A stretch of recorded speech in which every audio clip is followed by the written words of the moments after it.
Hey all, welcome back to my channel. Today I have brought part 6 of the video of NTA UGC NET previous year question paper of November 2020 of computer science and application. This video contains solution to 5 questions very well explained.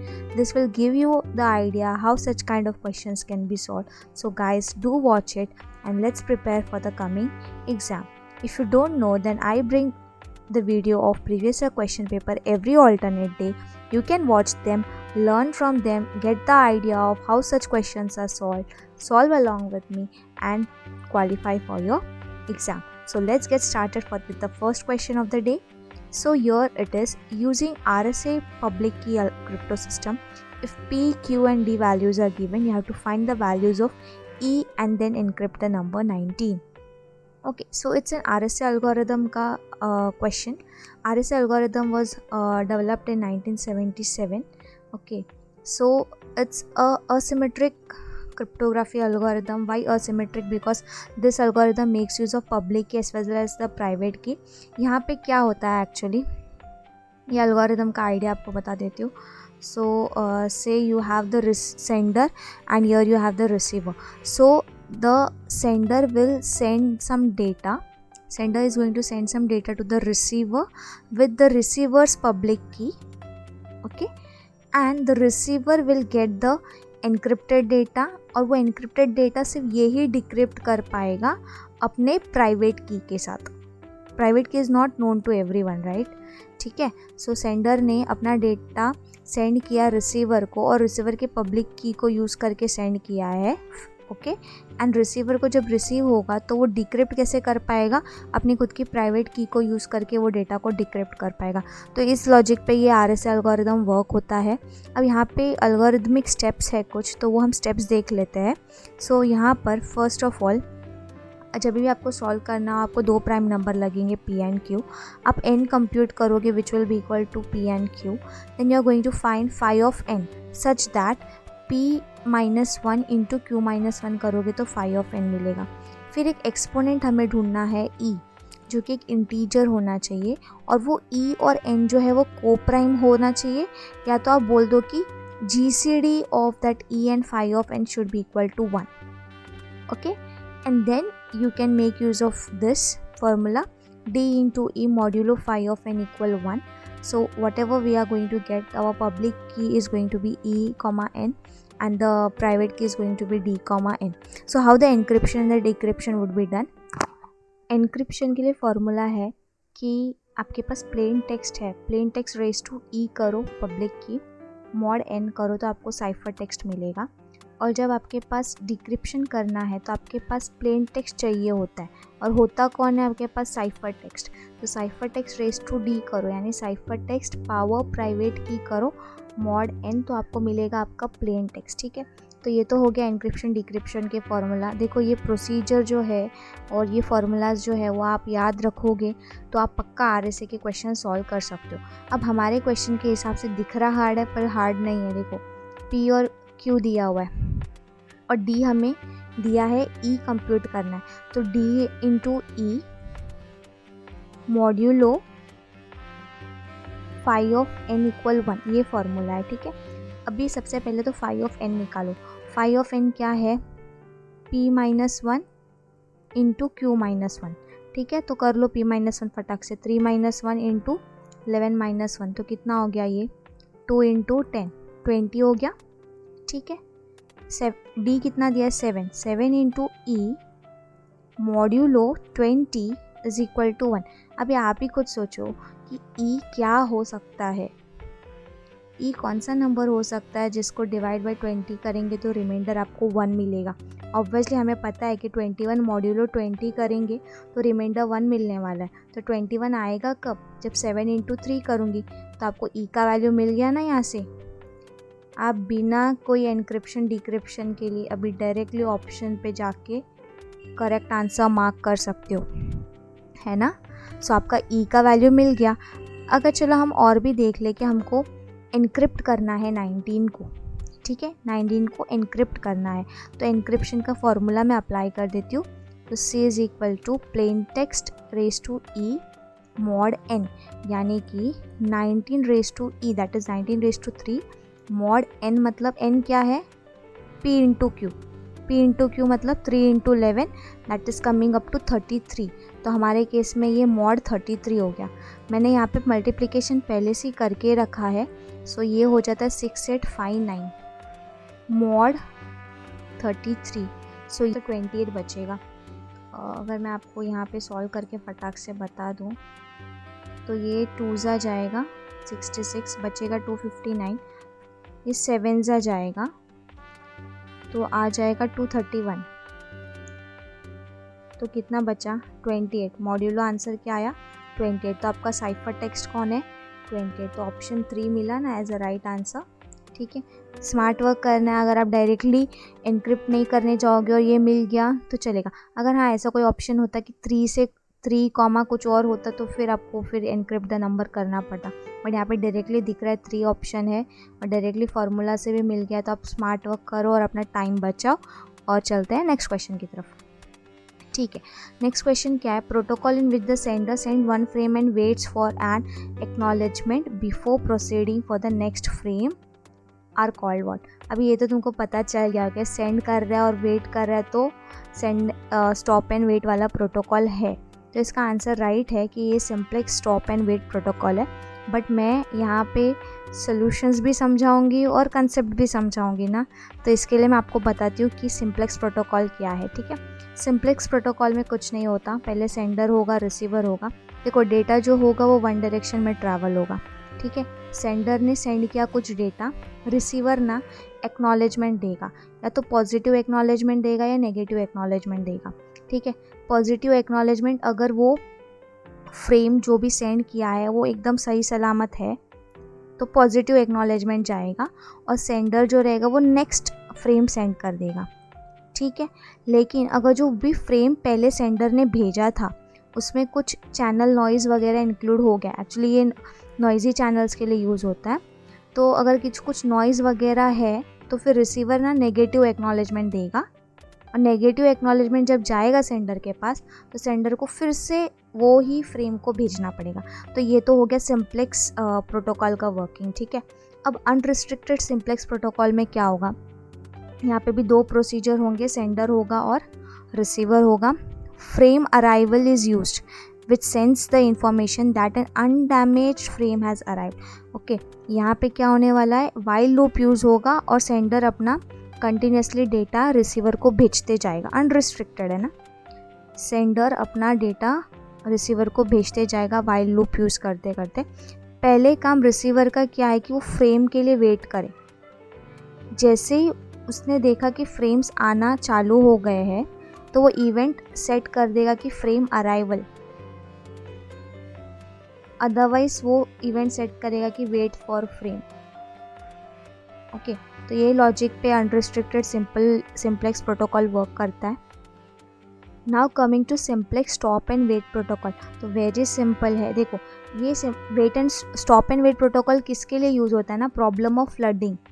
ऐसे नहीं कि sender send करते जा रहा है, receiver के and पे flooded हो गया फ्रेम्स। ठीक है, तो इस प्रॉब्लम को अवॉइड करने के लिए stop and wait protocol use किया जाता है। तो इसके लिए क्या है कि सेंडर जो है वो फ्रेम को सेंड करेगा, रिसीवर रिसीव करेगा और उसको एक्नॉलेज करेगा। जैसे एक्नॉलेजमेंट पहुंचेगा सेंडर फिर से नेक्स्ट फ्रेम भेजेगा। इस तरीके से स्टॉप एंड वेट करके प्रॉपर्ली फ्रेम्स इधर से उधर एक्सचेंज होते हैं, ट्रांसमिट होते हैं। ठीक है, तो हमारा क्वेश्चन तो काफ़ी सिंपल था कि सेंडर 1 फ्रेम भेज रहा है और फिर वेट कर रहा है एक्नॉलेजमेंट के लिए before proceeding to send the next frame, then it is what simplex stop and wait protocol. चलो आगे जाते हैं नेक्स्ट क्वेश्चन की तरफ। अब ये वाला क्वेश्चन एकदम देख के इजी लग रहा रहेगा। Period of a signal is 100 ms and what is the frequency of the signal in kilo hertz. ठीक है, तो कभी कभी हम एक्साइटमेंट में गलत ऑप्शन सेलेक्ट कर लेते हैं, तो वो एक्साइटमेंट को होल्ड करके रखने का और अच्छे से क्वेश्चन पढ़ के सॉल्व करने का। ठीक है, क्योंकि यूनिट्स थोड़ा इधर उधर हो सकता है, जैसे यहाँ पे मिली सेकेंड्स है और यहाँ पे किलो हर्ट्स में उन्होंने आंसर पूछा है। ठीक है, इसके लिए फ्रीक्वेंसी क्या है, number of occurrences of repeating event per unit of time and it is measured in hertz. When I talk about period, it is the duration of time of one cycle in a repeating event or I can say that period is 1 upon frequency, or I can write frequency equal 1 upon t. ठीक है, अब मुझे यहाँ पे frequency calculate करने बोला, period T कितना दिया है 100 मिली सेकेंड्स ना, तो मैं चलो सॉल्व करने को चालू कर देती हूँ. 1 अपॉन 100 मिली सेकेंड. ठीक है, 1 सेकेंड इक्वल कितना होगा 10⁻³ millisecond. So 1 millisecond would be equal to 10⁻³ second. तो I will write like this way, 1 upon 100 into millisecond के जगह पे लिख देती हूँ 10⁻³ सेकेंड. अब ये कितना हो गया, ये 10⁻² इंटू 10⁻³ 10⁻⁻1 आया. ठीक है, 1 अपॉन 10⁻⁻1 को हम लोग लिख सकते हैं 10 एंड 1 अपॉन सेकेंड तो यूनिट हो जाएगा हर्ट्स. ठीक है, फिर बाद में 1 किलो हर्ट्स मतलब क्या 1000 हर्ट्स, और 1 हर्ट्स मतलब क्या 10⁻³ किलो हर्ट्स. ठीक है, अब यहाँ पे हमारा आंसर क्या आया 10 हर्ट्स आया, मतलब 10 इंटू हर्ट्स का मतलब है 10⁻³ किलो हर्ट्स. तो आंसर क्या आ जाएगा 10⁻² है ना, 1 - 3 -2 किलो हर्ट्स. सो हमारा ऑप्शन क्या हो गया, हमारा आंसर है ऑप्शन 3, दैट इज 10⁻². ठीक है, तो सिंपल फॉर्मूला था जो हमें पता है, सिर्फ थोड़ा यूनिट कन्वर्जन्स के वक्त पे आपको ध्यान देना है ऐसे क्वेश्चंस पे. चलिए नेक्स्ट क्वेश्चन की तरफ. Okay, so the process of removing details from a given state representation is called what.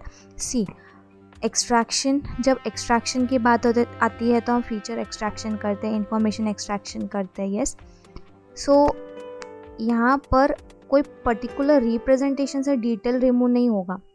जब माइनिंग की बात करेंगे तो हम डिफरेंट पैटर्न्स फाइंड करते हैं, रिलेशनशिप फाइंड करते हैं between large volume of data, right, तो वो भी नहीं होगा. सिलेक्शन की बात करेंगे तो भी नहीं होगा. हमने एब्स्ट्रैक्शन प्रोग्रामिंग लैंग्वेजेस में भी देखा होगा. So abstraction is what, it's actually the process of removing details from a given state representation. Okay, it is a type of problem formulation and problem solving method applied in AI.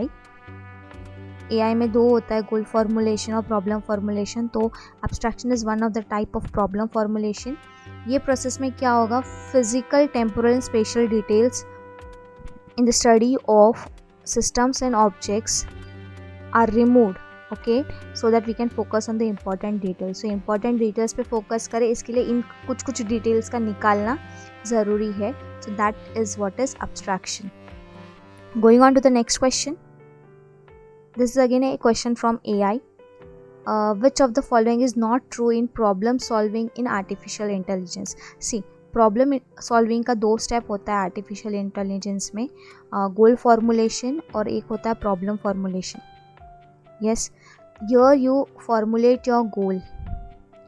Yes, out of the multiple goals you formulate one of the goal, and in problem formulation you think of what actions you are going to take to achieve that particular formulated goal. Okay, so इस question को solve करने के पहले आपको कुछ बताना चाहती हूँ मैं. So solving problems in AI. First of all, what is AI? AI is constructing such smart machines जो कि काम कर सकते हैं उसी तरीके से जैसे ह्यूमन इंटेलिजेंस से काम हो सकते हैं, राइट. तो अभी यहाँ पे प्रॉब्लम सॉल्विंग क्या है, it is a part of artificial intelligence which encompasses a number of techniques using like algorithm, heuristics, search algorithms would be there, root cause analysis to solve a problem, ताकि आपको जो भी solution हो, जो भी desired solution हो वो आप अचीव कर पाओ. Yes, so that is what is a problem solving. It's a part of AI. Then if I give you some examples of problems in AI, so in our day-to-day life we come across so much of problems, and why this developers put much effort on this AI, because they want to impart those intelligence to save the time and resources, make efficient use of time and resources. They are trying to impart that intelligence into the system. Yes, so like say games and puzzles, if you would have come across chess and queen, sudoku and all, right. So in those day-to-day life problems में we can just include AI to that. The another thing that you need to know is agents. So here we have goal achieving agents, or you can say problem solving agents or rational agents. Okay, so agents क्या है, it's anything which perceive its environment. It takes the action so that the goals can be achieved. It may improve its performance with learning or may use its knowledge.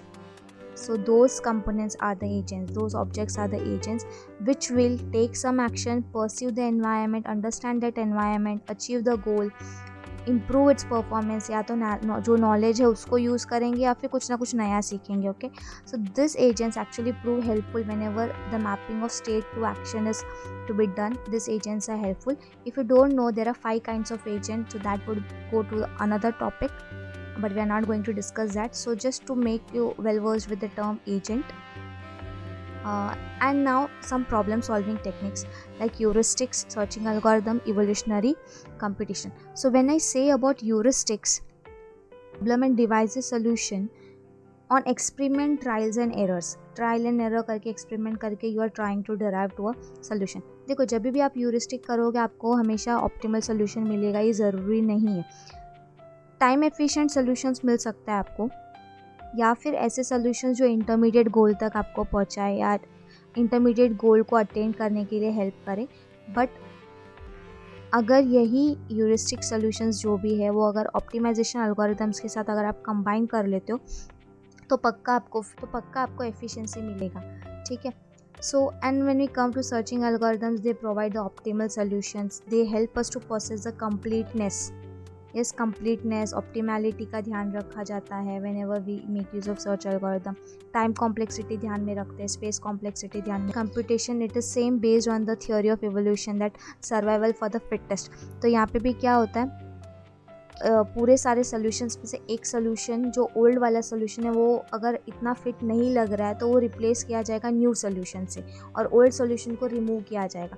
तो ऐसे solutions का checking होते जाता है और जो best solution है, new solution जो एकदम फिट है, दैट इज़ कंसिडर्ड. तो ये कुछ इन्फॉर्मेशन था जो मैं आपके साथ शेयर करना चाहती थी before I move on to the question. Now let's go on to our question. So which of the following is not true in problem solving in AI? So implements heuristic search technique, ये तो true है, ये तो अभी हमें पता चल गया ना, क्योंकि उसके बिना बहुत सारे AI के काम नहीं हो पाएंगे. ठीक है. So this is true. Solution steps are not explicit. See, AI algorithms and all whatever are there, whenever AI is used, the search algorithms will go through the solution steps which are not explicit in nature. So this is also true. Okay, knowledge is imprecise because knowledge is very much vital. You know how the agents try to make use of their perceived knowledge and how they can gain knowledge as well. So this is imprecise, so this is also true. So what is not true is this one. It works on or implements the repetition mechanism. So this is false, this is not true. So the answer is option 4. तो guys, those were the 5 questions for the day. Thank you for watching. अगर आपको पसंद आया होगा तो please like button पे click करना और अपने फ्रेंड्स के साथ भी शेयर करना. और मेरे चैनल को नहीं सब्सक्राइब किया तो प्लीज़ सब्सक्राइब करना. ऐसे वीडियोस लाते रहूँगी ताकि आपको डायरेक्ट पूरा एफर्ट ना डालना पड़े सर्चिंग में, करेक्ट सोल्यूशंस ढूंढने में. सीधे आपके पास करेक्ट सोल्यूशंस में लेके आ रही हूँ, आपका टाइम बचा रही हूँ. आपसे पूरा का पूरा टाइम प्रिपरेशन में लगाइए. All the best for your preparations. Take care. See you in the next video. Bye.